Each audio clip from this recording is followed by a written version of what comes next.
mas masaya ang aralin sa pagbasa dahil tampok ang ating magagandang asal at kultura.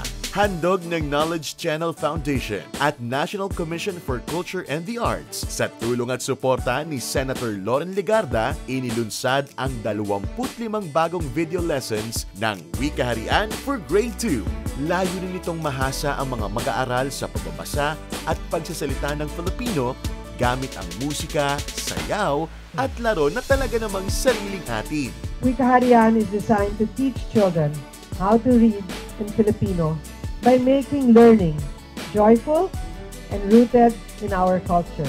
Nakibahagi sa selebrasyon ang mga teachers at learners ng Oranbo Elementary School sa Pasig. Ang mga proyektong katulad nito ang patunay na laging may dulot na kabutihan ang pagbabayanihan.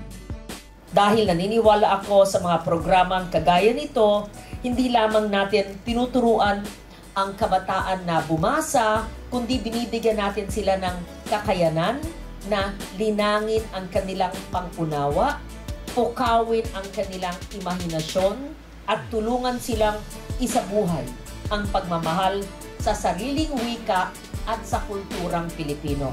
Reach more, teach more with Knowledge Channel Foundation.